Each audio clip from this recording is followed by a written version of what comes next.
As యూజువల్గా చాలా మీటింగ్స్లో మేము మాట్లాడడం జరిగింది. ఈ మధ్య జరిగిన నేరాలు ఘోరాలు వైఎస్ఆర్సీపీ ప్రభుత్వం వచ్చినాక చంద్రబాబు నాయుడు గారికి పెట్టిన మానసిక క్షోభకి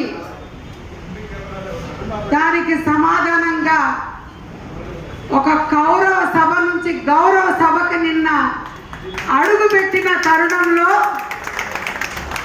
చంద్రబాబు నాయుడు గారి శబ్దం ఎలా నెరవేరిందనడానికి మనమందరి కృషికి నేను శిరస్సు వంచి నమస్కరిస్తున్నాను.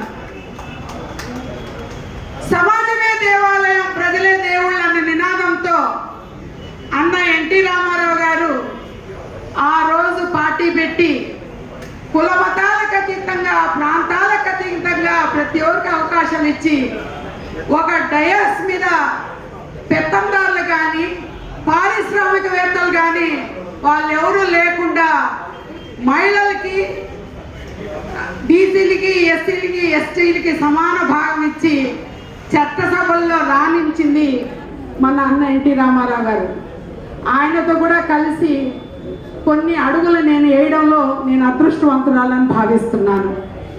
అలాగే మన నాయకుడు 73 ఏళ్ల వయసులో 37 ఏళ్ల కుర్రాడిగా పనిచేస్తూ ఆంధ్రప్రదేశ్ని చరిత్ర పుటల్లో చాటాలనే ఉద్దేశంతో ప్రజల దగ్గరికి పోతుంటే అనుకోకుండా ఎన్నో క్షోభలు వచ్చాయి ఆయనకి. దానికి ఎదురీత ఇస్తూ వైఎస్ఆర్సీపీలో ఆ సైకో ముఖ్యమంత్రి 37 ఏళ్ళు ఉన్నాడు, లోపల కూర్చున్నాడు. 73 ఏళ్ల వయసులో ఉన్న ఆయన రోడ్ల మీద జనాల మధ్యలో ఉంటారు.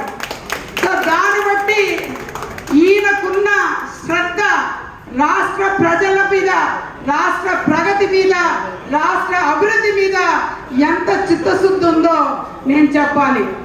ఆ వైఎస్ఆర్సీపీ సైన్యంలో ఒక 11 ఈడియట్స్ ఉన్నారు.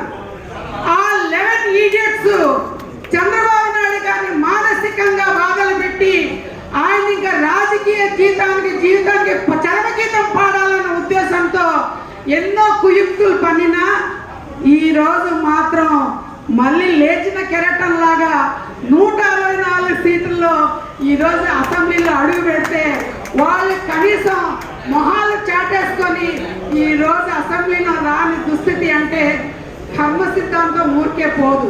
నేను ఇంకోటి అంటున్నాను, ఎంత ఎదిగినా ఒదిగి ఉండాలంటాము. ఎందుకంటారా, అన్ని రోజులు మనవి కాదు. అటువంటిది మీరు ఎవరినన్నా కానీ ఇలాంటి బాధలు పెడితే కాలమే కాలసర్పమయ్యి మిమ్మల్ని మాత్రం కాటేస్తుందని చెప్తాను. అది వైఎస్ఆర్సీపీకి వర్తిస్తుంది ఇప్పుడైతే లేదు. అలాగే చంద్రబాబు నాయుడు గారు అరెస్ట్ అయినప్పుడు మేమైతే దిక్కుతోచిన స్థితిలో మా చేతైనా మేము చేశాము. పోలీసు వాళ్ళ దగ్గర దెబ్బలు తిన్నాము. తర్వాత చంద్రబాబు నాయుడు గారు వస్తారంటే ఆశ లేకుండా పోయింది. కనుచూరు మేరకు ఒక 6 నెలలు బయటికి రారు, ఒక 3 నెలలు బయటికి రారు, 9 నెలలు బయటికి రారు, ఇంకా రానే రారు అని చెప్తే మాకు ఇంకా వేరే గతి లేక గుళ్ళు గోపురాలకు తిరగడం మొదలుపెట్టాం.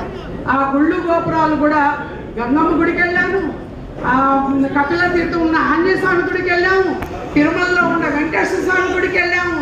చివరికి చెప్పులు లేకుండా అరుణాచలంలో 14 కిలోమీటర్లు గిరి ప్రదర్శన చేసింది నేను ఒక్కదాన్ని అని చెప్పేసి చాలా ఘనంగా చెప్తున్నాను.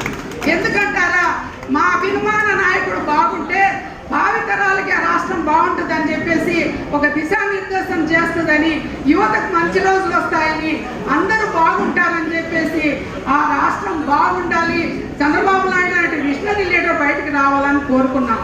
అలాంటి జనరల్గా అయితే ఎక్కడైనా కూడా కానీ మహిళల మీద బురద చల్లడం చాలా ఈజీ. ఏదైనా బురద చల్లగలుగుతాం, ఎందుకంటే నరం లేని నాలుగు కాబట్టి. అలాంటిది ఏదో మామూలు వాళ్ళమే అనుకున్నాం, కానీ భువనేశ్వరి గారు కూడా అదే బాధపడ్డారు. అటువంటి ఆమెను బాధ పెట్టినందుకు ఈరోజు అందరూ దేశ విదేశాలకు పారిపోయి ఈరోజు దాక్కున్న పరిస్థితి వచ్చిందంటే వాళ్ళ స్థితిగతులు ఎలా ఉన్నాయో మనం ఒకసారి గుర్తు చేసుకోవాలి. అటువంటి వాళ్ళు కానీ ఎక్కడన్నా మీకు మళ్ళీ దొరికితే వాళ్ళ నాలుక కోసి బంగాళాఖాతంలో పడేయాల్సిందిగా నేను మీ అందరిని రిక్వెస్ట్ చేస్తున్నాను. ఎందుకంటారా, అటువంటి వాళ్ళు సమాజానికి చీడ పురుగులు. అటువంటి వాళ్ళు ఒక అక్కని, ఒక చెల్లిని, ఒక తల్లిని ప్రేమించినాడు వాడు సమాజంలో ఉండడానికి కూడా అనర్హుడని నేను చెప్తున్నాను. అలాగే మొన్న ప్రమాణ స్వీకారంలో మీకందరికీ కన్విందు జరిగే అందరు లైవ్ చూస్తున్నారు, కోట్ల మంది లైవ్ చూస్తున్నారు.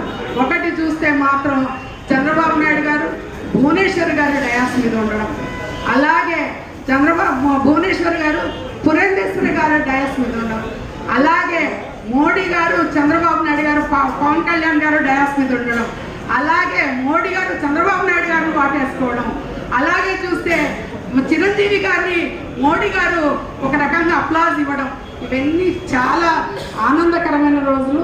ఆంధ్రప్రదేశ్కి ఎక్కడైనా కూడా కానీ మంచి భవిష్యత్తు ఉంటుంది.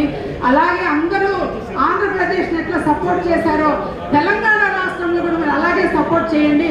మళ్ళీ మేము పూర్వవైభవం తీసుకొస్తాం, కష్టపడి పని చేస్తాం, మళ్ళీ తెలుగుదేశం జెండా మేము ఎగరేస్తామని చెప్పి చెప్తూ సెలవు తీసుకుంటాను. Thank you.